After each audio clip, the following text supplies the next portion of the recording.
How's it going, guys? Welcome to Audio Addiction. We have a special guest with us tonight. You can say his name, what he does, and all that jazz. What's going on? I'm Seth Witcher, and I'm a music artist from Pennsylvania. Awesome. Well, Seth, thank you for coming on. Much love. I want to give a shout out to Chaplains. I was lucky enough, my roommate and I went to a show there, and Seth had been playing, and I thought, you know what? He's local, sounded awesome, and I wanted to have him on the channel just because, for me, love supporting the local artists around here in the area, but also that wanting to know about, your start into music. Have you grown up in a musical family? Kind of give me the whole, Seth origin story, as you will. So my family, has been into music, but when I was growing up, my parents weren't really playing instrument. Okay. My dad would play trumpet here and there, but the main drive for music came from my mom kind of forcing us to take piano lessons when we were younger. Okay. So, I have like 3 other siblings and 2 older sisters, and they got started with piano lessons when they were like 8 or 9 or something like that. And our piano teacher wasn't taking anybody younger than that, but she saw me and she said that I had an affinity for it when I was very nice. 5. Yeah. So she took me as her youngest student at 5. And, I started playing piano, and then I switched to guitar, and I taught myself how to play that. Very cool. Okay. And then I just stopped playing music altogether, pretty much, from like the time I was, I don't know, like 7 or 8 till I was 17 when I graduated high school. I stopped playing just because I was like, I took criticism to heart when I was really little, and I just didn't sing anymore. But as I graduated high school, I knew that music is something that I love, and I got to the point in my maturity where I was just like, screw what anybody else thinks, screw what anybody else says. I'm gonna do what makes me happy, and I'm gonna do it for me. So it was at that point at like 17 when I started to go to open mics, sing, play guitar live, and then I quickly started booking my own shows, and I've just been doing it ever since. Oh, that's awesome. And, I think I find a lot of similarities to how I grew up. My parents were like getting me into music early on, and I got into piano, so I can kind of find those similarities. But for me, it was like, didn't really like piano, and then took a long break, and then randomly my parents were like, oh, okay, we'll buy you a guitar, like one of those like boxed guitars, you get the little amp, you get the really terrible guitar, and they were like, oh, you should try that just in case, God forbid they don't, you don't like it, then they're like, okay, well, we're out like $125, we're okay, Yeah. So I kind of find a lot of similarities in that, but I gotta appreciate your drive to want to continue to do music, because I feel like sometimes, when you have adversity and stuff, it could easily be something where you're like, oh, I don't know if I want to continue doing this. I don't know if this is right for me. And I'm glad you're able to carve your path out and really find that dedication to do it. Was there any particular artist that kind of helped you instill that sort of passion of wanting to be a musician and wanting to continue to like perfect what you're doing as like a craft? No. So I just had enough of hiding myself and hiding my voice. I didn't sing or anything for like 10 years, just because I was afraid to, because of what somebody said when I was really little. So it was just kind of like one of those things where I just did music because it's just one of those things I was made to do. And I knew that, it made me happy. So I just wanted to do it. There was nobody who kind of sparked that in me. It was just like, it's my time. The time is now, I think unfortunately sometimes those situations, like, those bring out the best like in you, and sometimes being on YouTube for almost 7 years, like, I can find the same sort of like drive sometimes where people are like you suck at doing this, right? And then you're like, No, I don't. Like, I don't think I'm like the best person on the face of the earth to do band interviews, but I know for a fact that every time I sit down at this desk or I go out to a show and I see someone and I interview them, like, there's always a chance for me to grow as an interviewer or grow as, you know, a person that does this, because I think that if you are just stuck in that moment of being like, okay, I'm good, like I'm, then you should just stop doing it, because there's always room to just be better, do better, and whether it be like whatever craft it is, you know. And I gotta appreciate again your drive for wanting to just, you know, talk out all the haters and just do what you do, because I feel like, you know, that positivity of wanting to kind of like be like, I want to do this, like this is something I believe really strongly in, that push you to, you know, become a musician. So I gotta give you a lot of props, Seth, because it's like that takes a lot of resiliency, and I don't, like I said, I don't know who gives you that type of credit for that, but I feel like as an interviewer I got to give you a lot of credit for that, because it requires a lot of dedication, a lot of, you know, a lot of hours, a lot of heart. And so I feel like seeing you live and then knowing this backstory now is just like, it's just the cherry on top, you know. And so I gotta give you a lot of props for what you do. So if you live locally in Thank you. the Pennsylvania area, like, go see Seth, because he's fantastic live, and obviously knowing more about his story makes me like a, you know, a real super fan here. So Thanks, bro. no, Appreciate you. no problem, Seth. And then the next thing was, obviously, like you said, you taught yourself guitar early on. Who are some of the artists that influences your style back when you originally started, when you were like, let me learn some power chords, let me learn some notes, and then who influences like your musical styling more currently now? Yeah, I think that's a pretty good question. When I first started learning how to play guitar, like it was Led Zeppelin, it was Oh, okay. AC/DC, like Nice. All right. like that, like the old rock. That was my influence. And then now my influences kind of go all over the place. Milky Chance, Panic at the Disco, Ooh, okay. definitely Juice World, definitely XXX Tentacion, um, Paramore, Ooh, uh, okay. My Chemical Romance. You know, yeah. But it's really weird. Like those are the artists that I love to listen to. Um, Now I'm not kind of like looking at them saying like, man, I want to sound like this. I want to sound like, you know, it's Sure. more so they did something right with their music in my mind. And it's just like, I don't know. I listen. I'm like, okay, maybe I'll take a little bit from Paramore. Maybe I'll take a little bit from Juice, you know, and then I'll Hmm. see how can I make this my own, and you know, just make some really good music. So Yeah, yeah, I feel like you kind of, from a base level knowledge of obviously seeing you live, and then just before we hopped on, I listened to a lullaby for paralysis, which I'll leave a link in the description to go check out. It was a very sick music video, and the song also fire, so go check it out too. Um, thank you.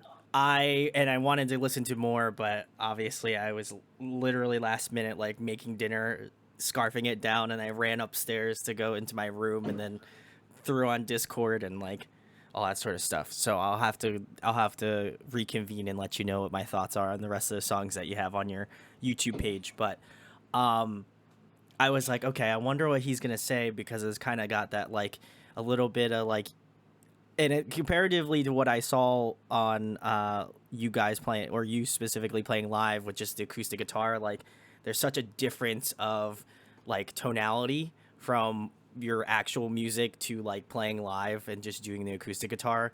And it's such a dichotomy in like the coolest way, because I feel like vocally you're completely different like acoustically than you are on like an actual track that's been produced and stuff. So I think there's like this difference. It's hard to explain, really. Like I'm really having a hard time trying to lay it Well, down.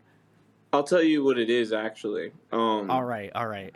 A Lullaby for Paralysis is a song that I made 3 years ago. Oh So wow. Okay. so so that's like I'm constantly growing and I'm constantly improving. So if you listen to my new music, like maybe I Hate Love Songs or Mm-hmm. Nightmares. That's more indicative of where I am now.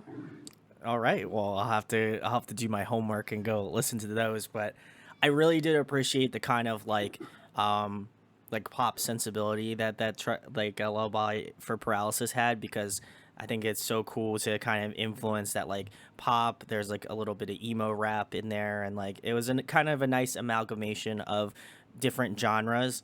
And so I appreciate it, and I like that your voice again was kind of like the main focal point, which I mean, arguably, since you are a solo artist, that would be the focal point. But it was really cool how the production of that sounded comparatively to, like, again, seeing you live and just doing the acoustic guitar. I think there's just a little bit more nuance, like within the production track. But I think there was a little bit more, I guess, honesty or emotion when I saw you live. So I think that people who live locally and can see you live, I hope that they kind of get that or resonate with that when they see you live. But I really dug the track, and I'm going to have to leave links to all the other ones you suggested. So I'll leave those down in the description. But I am Thank you, excited to man. I listen to it. appreciate you. I think it's going to be, I think I'm going to have a really good time with some of the rest of the songs, because I was really vibing out to a Lullaby for Paralysis as I was like getting set up. I was like, oh, okay, this is sick. I like Yeah. this. This is a different kind of like pop alternative track, and I dig that. One of my, I didn't even mention their names. One of my bigger influences for my sound now is Nirvana. Ooh, okay. Primarily the fact that when Kurt played live, he was so emotional and you felt Oh it. yeah. Oh And yeah. I realized that about his shows when I was like looking into them probably like a year and a half ago, 2 years ago, and it kind of just opened my eyes. It was like, wow, wait, I can do this too.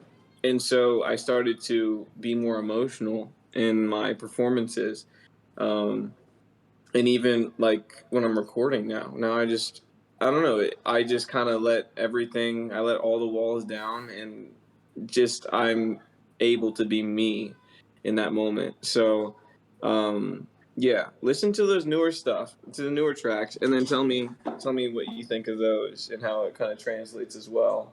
I'm curious to know what you think. Oh, certainly. I'll be hitting the DMs up with my thoughts on it. But like I said, that one was really vibing with me. And I imagine, much like myself, like, things do change with how I do YouTube and stuff. And I'll go back and watch some of my old videos that I've done. And I'm like, man, I did something totally different, like, 4 years ago or something like that. So I can kind of find a lot of similarities in, like, being an artist and kind of finding that growth. So I'll have to listen to some more current stuff, which I'm very excited about. But that kind of leads me into my next question, Seth, which is a perfect segue. For people who don't know about Seth Witcher, what song would you recommend to a new listener to kind of give you an idea of your sound and like what you're overall trying to go for? Hmm. Um. Honestly, just the latest one I have out. Listen to Nightmares. Okay. Um. I produce all my music, so uh, there is no set genre that I'm in right Mm-hmm. now. The through line with all my music, though, is that it's very emotional and very vulnerable. So you could say it's kind of like emo. That's Yeah. the through line with all of my music. But for like a couple of months, I dropped rock songs, and then now I'm dropping some like indie pop Yeah. Yeah. Yeah. stuff, and then I'm gonna go to like some alt pop. So I'm just gonna I'm doing whatever I want, and but if you want to hear something good, listen to the latest song I drop, and I release new stuff every month. So That's why you guys got to keep up to date. Links in the description. Follow him on social media, because he's got a presence, and also on YouTube. He's got it. I gotta say, as someone who's been doing it for a very long time, his content game is on point. So go give Seth some I love. appreciate it. And the following question I have for you, Seth, it's a little bit topical in this current time. I did see a post about, Paramore and like, the African American people being like really into Paramore and how that can seem as more of a dichotomy on things. I wanted to know your take on it, because obviously, as most people can see, I am not African American, so I, cannot comment on this. But I've been seeing kind of like a resurgence of people being like, "Oh, well, I don't like. I didn't expect you to listen to that type of music," and obviously, you being in the more alternative scene, wanted to know your thoughts on it because I also, being a POC, like it's an interesting concept, and whenever I have people on that are of different backgrounds and stuff, it's always interesting for me to kind of get your thoughts on that. So, Mm. what do you have any opinions or thoughts on that? Really? Yeah. Good music is good music. It doesn't matter what the genre is. I listen to rap too. I just don't identify with rap as much as I do with like alternative rock Sure. and stuff. When I was a little kid, that's like alternative rock is what I listened to. So that's what I identify with easily. But good music is good music, man. And like, I don't know. Like it doesn't. If I was white, good music is good music. You know what I'm saying? I don't like that people, think that okay, if you look a certain way, then you're going to listen to a certain kind of music. Fair enough. Yeah. Actually, white people listen to rap more than black people do. White people are Wow. listening to hip hop more than black people. It's the white people that drive sales for hip hop music. So yeah, it's just stereotypes and all that kind of stuff. Sure. Music is good, man. Listen to good music. I feel that, Yeah. and I know it's like I know it's a little bit of the hot topic. It's not necessarily. I wasn't trying to like, and have something come out where I feel like it would be controversial. It was just more so on the topic of like I'm the same way. Like people look at me and they're like, "Man, you must have listened to like some like EDM or like some type of music," and then I roll up to them and I'm listening to like the heaviest like deathcore music you can think of, and it's like Yeah. such a controversy because I think people just don't expect that sort of thing. And I try to break the stereotypical norms of being like in the alternative scene, like, and I kind of find a lot of similarities to what you said, where like the reason why I got into this and why I kind of feel so passionately about alternative bands and what they're doing is because they've had a profound impact on my life lyrically and musically, and there's tons of bands that I would love to interview just because for the sheer fact of it would be great to interview them first and foremost, and secondly, like, I want to be able to say thank you for all of the lyrics and like things that I resonate deeply with, and to kind of end cap your point of being like good music is good music despite who makes it, and I think that we have to kind of get out of that thought process of like, okay, well, if you're African American, you can't listen to Paramore. That's just like, we're gonna put the X on, listening to that type of band. Or like,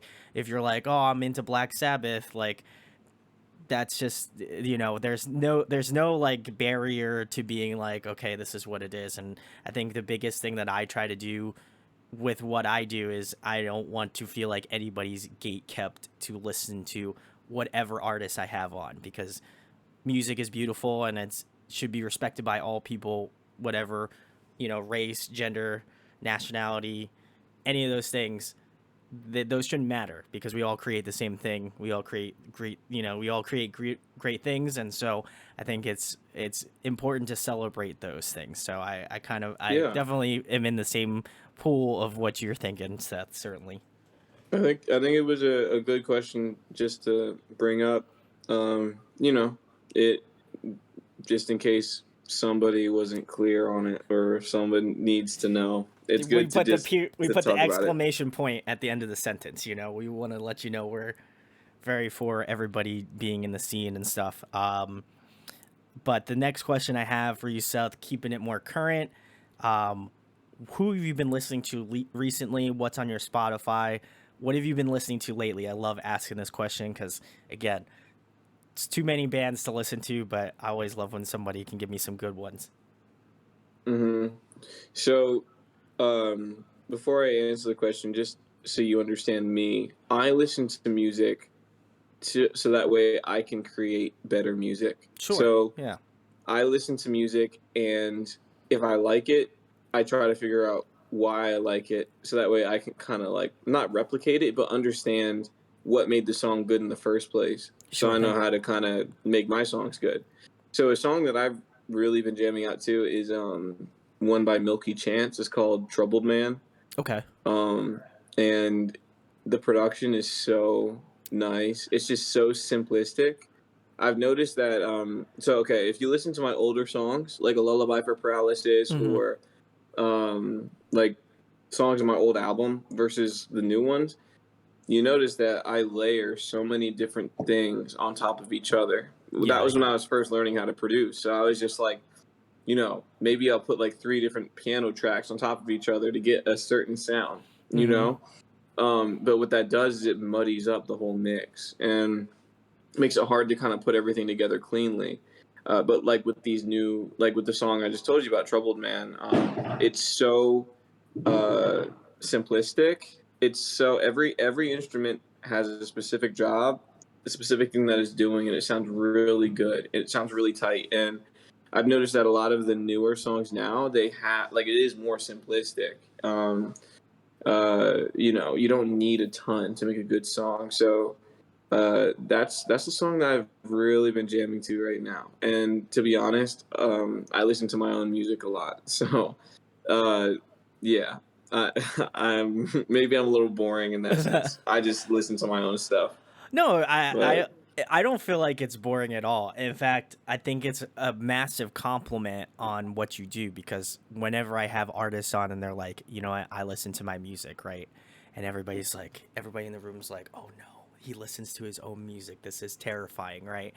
I don't think that that's a bad thing. I in fact implore a lot of artists to go listen to their own music because if you can listen to it and that song has just been beaten into the ground, like into your ears, you hum that melody to go to sleep, like there's something to be said about that because I think if you can stand how the inner complexities of writing a song or putting it together and you're still like, I love this song, this is great, I think that that's important because if the person that's making the song and has listened to it like 50 to 100 times or more and they still love that song, that's to me a big selling point on like why I should go check your artistry out because if you're able to just like be like and I can understand how could become like a little bit narcissistic in that sort of way, but I don't feel like it's like it's like me. Like if I go back and watch some of my interviews that I've done, I'm not like, oh man, you know what I do? I just go watch my own interviews. Like I'll sit on my bed here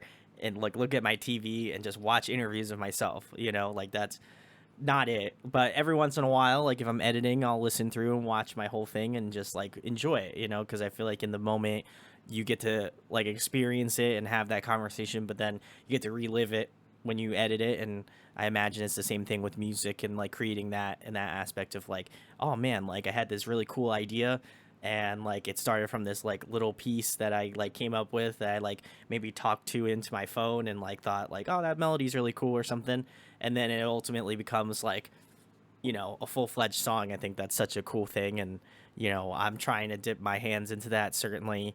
And so I feel like with you it's that's a huge compliment to what you do musically. I know people could view it any which way, but I, as your the interviewer for tonight, I feel like it's a compliment, so kudos.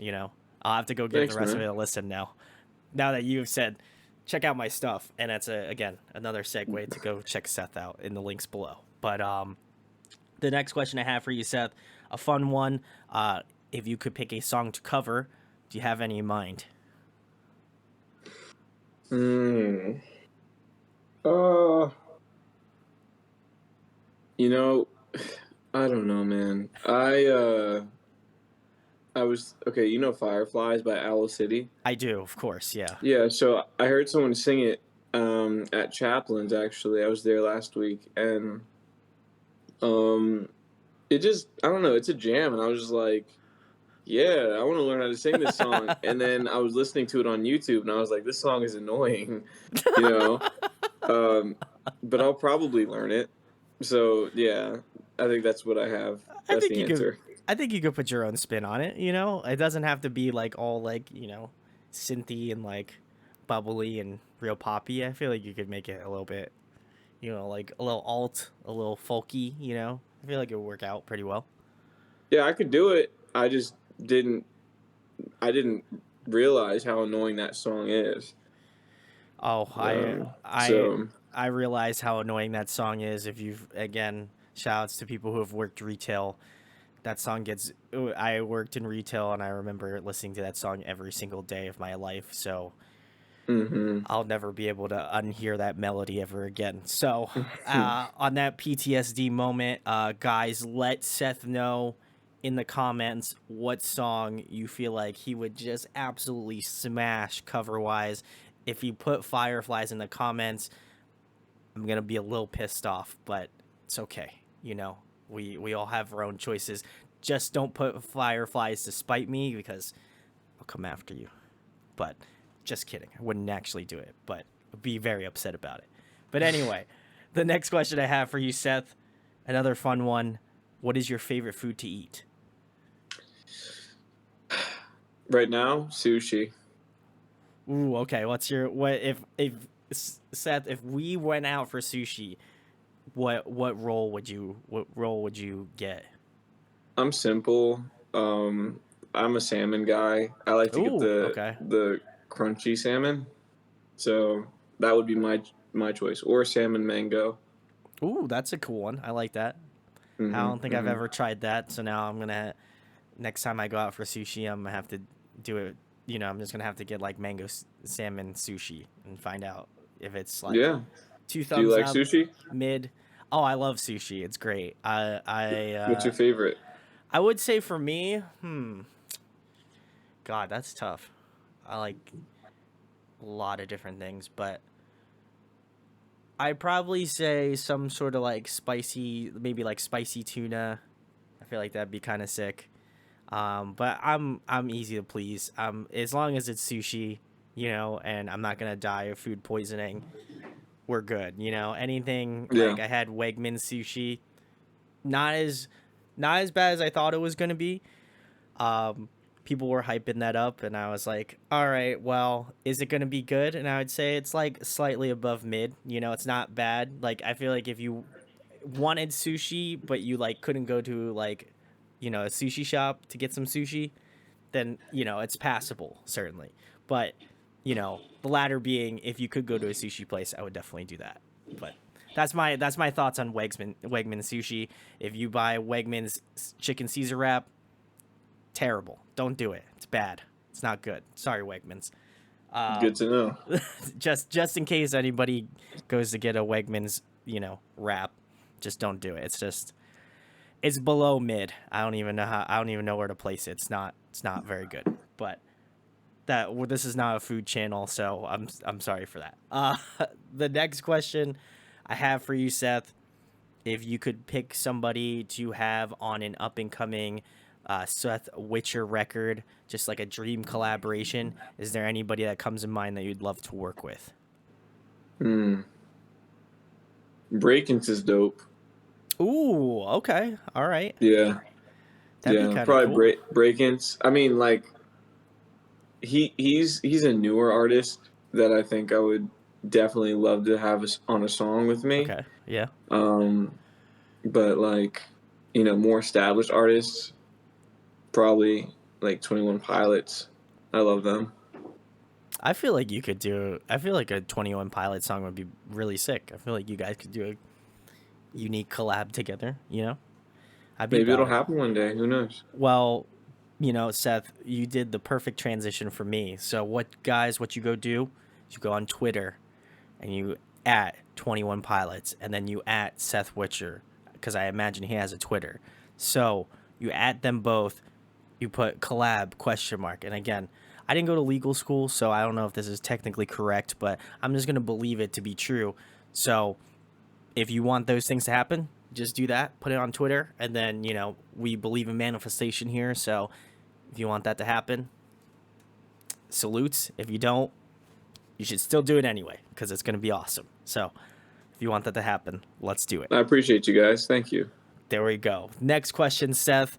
Obviously, as you mentioned at the beginning of the interview, you learned how to play piano and you obviously know how to play guitar and sing. But is there another musical instrument you would like to master? Um, Well, I think I'd love to play drums and like be able to do it well, but Okay. also the violin. I think the violin's very Oh, beautiful, and so I don't know. I'd love to learn how to play that. I feel like it would fit your musical styling pretty well, you know, being the kind of like emo alternative scene, you know, who doesn't like a good like violin to get the like, you know, the eye works working, you know, that's Hmm. I feel like anytime you hear a violin, doesn't matter where you're at, you're just going to immediately start crying, you know. That's how I feel, Mm. you know. So, love to hear that. The next question I have for you, Seth, wanted to talk about this because I feel like lyrically you talk about a bunch of different things, and typically I don't usually have these types of questions, but I felt like, you know, for spur of the moment I'd ask it. Lyrically, you know, what are you trying to delve into in terms of your music? I know you have you know, a decent amount of music out right now, but topically, you know, what do you talk about in regards to lyrics? Uh, I mean, my songs they kind of bounce all over the place, but I think the majority of hmm, I think the majority of my music that's going to be coming out is Okay. more so introspective, just uh, dealing with myself, you know, Mm-hmm. understanding why I'm feeling certain ways, what I'm feeling, how to be okay with it, you know.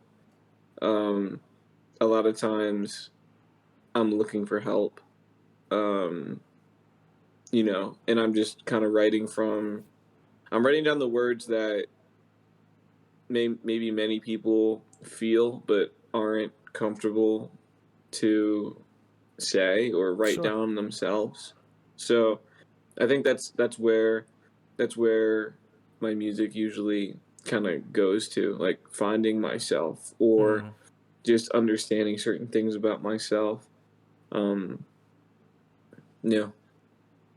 Yeah, no, and I think that for me, like from what I could gather, is like, you know, I like the introspective nature of the way they, you know, you're going about writing, and I think it's really interesting. And obviously, like I said, seeing you live, I think I was able to get more of an appreciation for the way that you kind of go about wording things or the way that structurally like the songs go. And I thought like if I had just checked your music out, you know, online as most people do, I feel like maybe I wouldn't have gotten the same sort of like emotional pull in order to like reach out to you to have you on. Like I think that was really important to me to like connect with, you know, when I go to shows, like I want to be able to connect with the artist that's up on stage. And like so I felt like with what you were doing, that was like immediate. Like it was very cool to kind of like feel that connection to you and like how the comfortability of you being on stage, whether it's, you know, true or not. I understand like being on stage can be a little bit, you know, subjective, certainly. But I just felt this like real like calm and collected nature about what you do, and then lyrically you were speaking about some like really poignant things, and so for me it was like a question I wanted to ask because I was just really interested in how you kind of go about writing and stuff with what you do musically. So I appreciate that you know, trying to always evolve again, as we mentioned previously. Like it's such a cool thing to see your artistry evolve, and at least from my short time right now, and obviously I'll be seeing what you're going to do going further, which is very cool.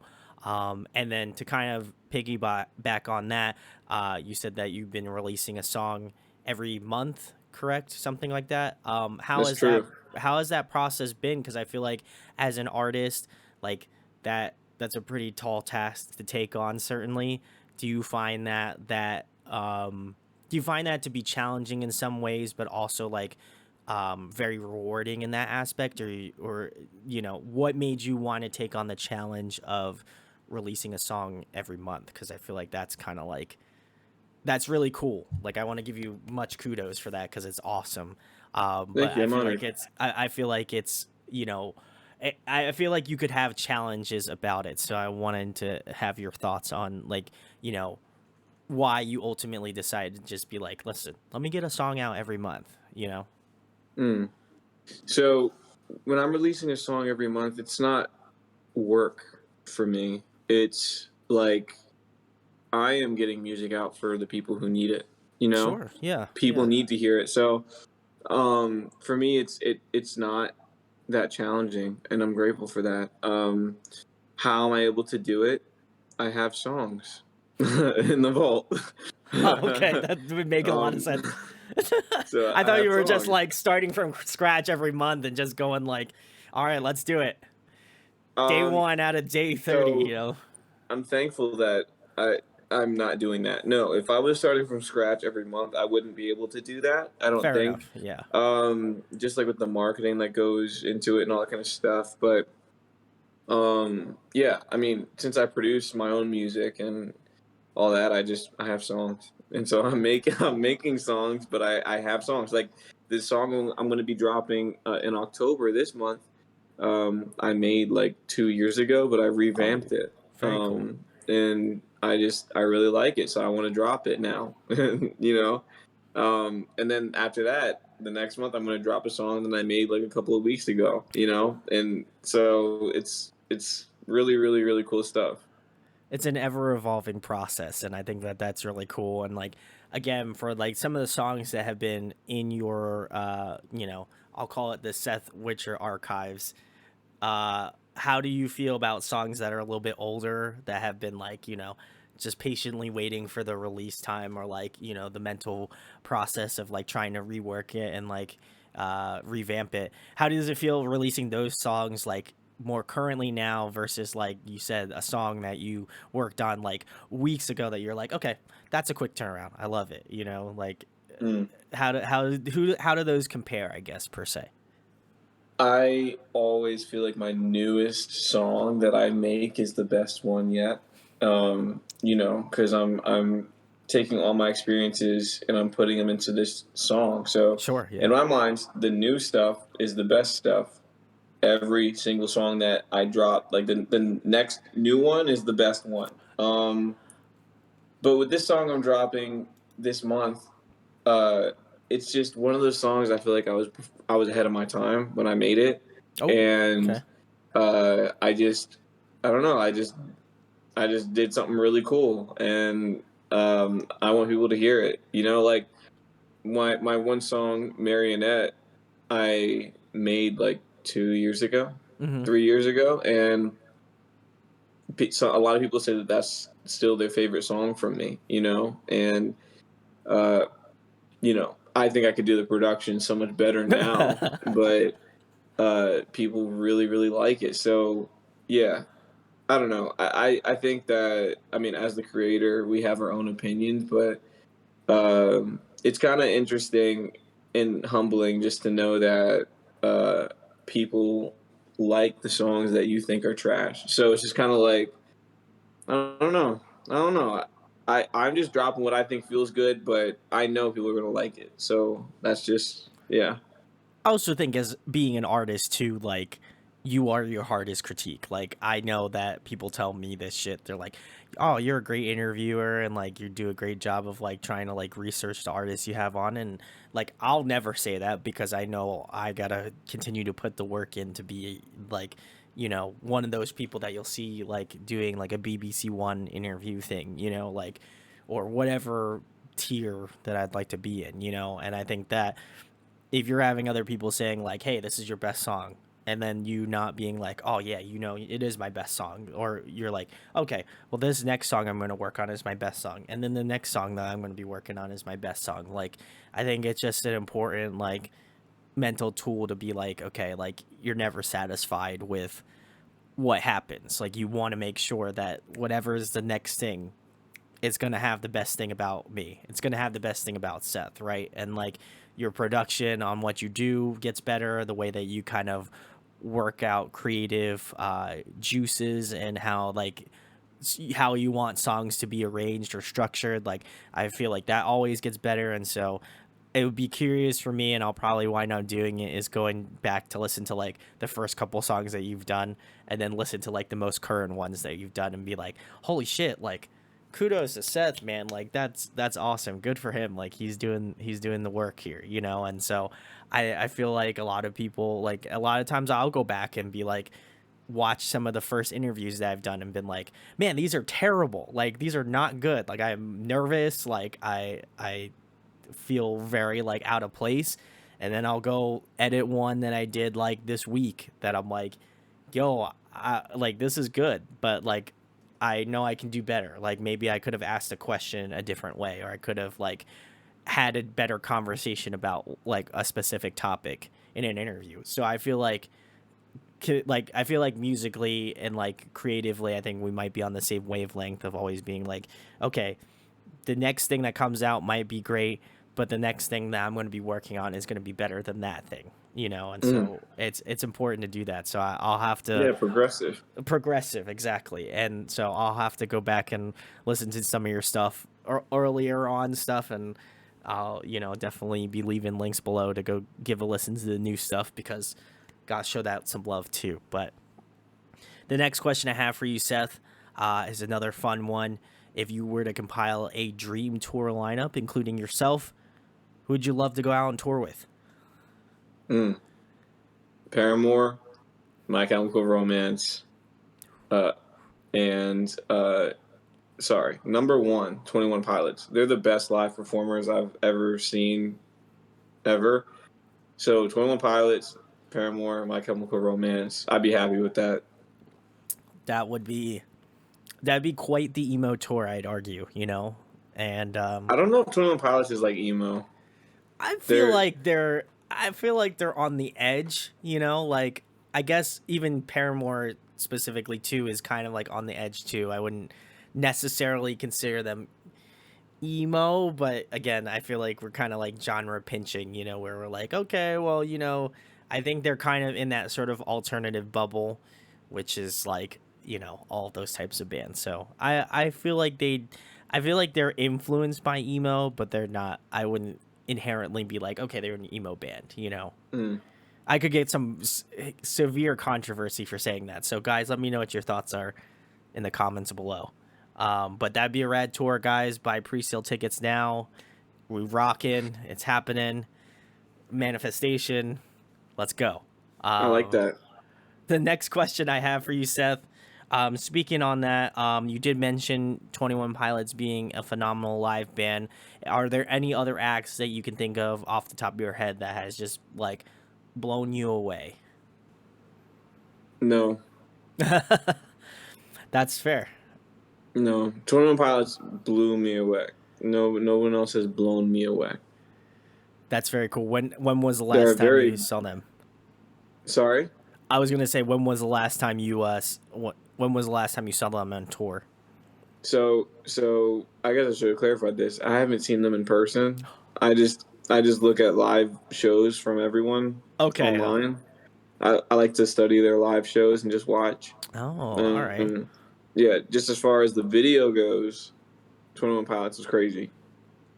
And I feel like if I can say that about a video, then in person it must have been like Crazy, his like just yeah, more beyond crazy. yeah. So yeah, no, I haven't seen them live. I want to see them live, but I have not. Well, Yeah. hopefully next time, Seth, you come on here, you can then be like, they were fantastic. You need to see them, and I probably will have to see them at some point. I've heard a lot of different things from a lot of different friends of mine that I've made, and they're all like, haven't seen 21 Pilots yet? And I was like, no, I haven't. And I will say, like, I'm partially a fan, but not like really invested in what they do. And it's not necessarily because I don't like them as an artist. It's just not really in my lane of music right now.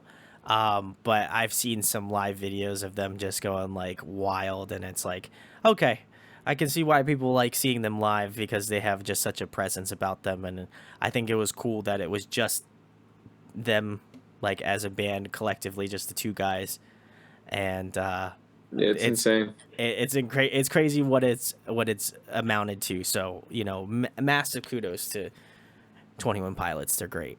The next question I have for you, Seth, another fun one: favorite TV show, favorite movie. Favorite TV show? I don't have one. Ooh, Favorite movie, okay. Everything Everywhere All at Once. Ooh, that's a good one too. I love that movie. I feel like I have not seen that yet, but I've had that answer been said a few times recently, and I feel like it's like fate telling me you need to go see this movie. You need to somehow Yeah, watch it's this your movie. time. It's time, man. It's time. So, guys, I'll let you know next time on the next interview I do if I've watched it yet, first and foremost. And if I haven't, or if I have, I'll let you know what my thoughts are on it. But the next question I have for you, Seth, if you were trapped on a desert island for the next month and there was one album you could bring with you to listen to, what album would it be? It would be a 21 Pilots album. That's actually the first vinyl I bought too. Ooh, Um, okay. yeah, I forget the name of the album though, to be honest. But yeah, 21 Pilots album, the one that has Stressed Out on it. Those songs are pretty dope. I'm trying to think of that. I feel like I feel Post Brandon's gonna be on it. Okay, just flash it up on the screen, Brandon. You got it. There you go. You did it. Thank you. Um, the last question I have for you, Seth. I like rounding out my interviews with this question. For people who have stuck around to the end, thank you for watching. Thank you for hanging out. What do you want people to take away from you, Seth, as an artist? What you do?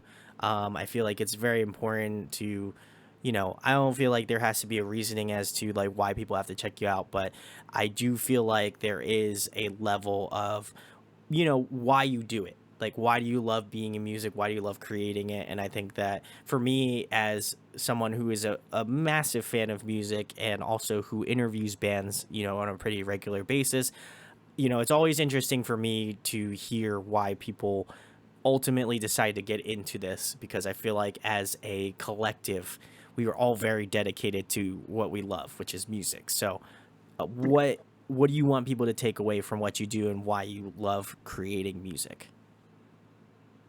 Um, so the reason why I do what I do is because I want to get people to think and to know that they are enough, and I want to change the world in that way to um, you know just let people be able to think about themselves, understand themselves, love themselves, so that way they can make the world a better place by treating other people fairly too. So yeah, I have a voice, and I intend to use it in that way.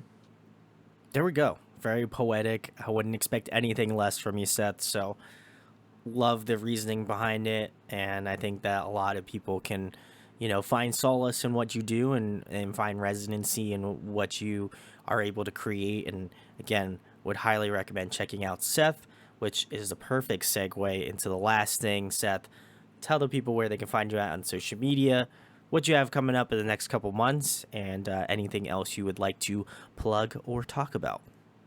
If you want to find me, just type my name, Seth Witcher, anywhere you are, and you'll find me.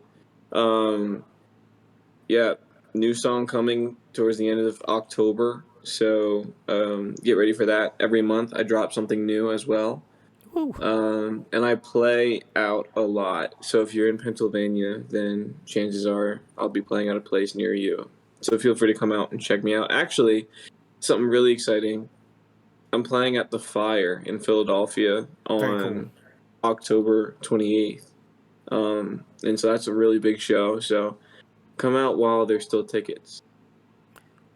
Ooh, there we go. Well, guys, again, I want to give a shout out to Amora. They put on the show at Chaplin's very recently, and again, that's why I never count out how music affects people or the way that music intervenes in people's lives, because I wouldn't have been able to meet Seth and what he does and the amazing music he creates. So much kudos to them and Chaplin's, as well as my roommate Alex. He's my homie. Love him. But I wanted to give a huge shout out to as well Seth. Go check the links in the description to go find out about Seth Witcher. All of his social media is going to be there. His YouTube page. Make sure to give him a subscribe. tell him I sent you. You know, you already know. So go do that. And if you live in Pennsylvania, go out and see him. If you live in Philadelphia, go to the Fire. He's fantastic live. Can confirm. So go give him some love. And if you enjoyed this interview, share, like, and subscribe. It goes a long way. If you are listening to the audio version of this on Spotify, if you can give me a good rating on that as well, much love too. But lastly, again, Seth, thank you for coming on, telling me about your music, and feel free to come back on at any point you want to. No problem, bro. I appreciate you. Thank you for your time.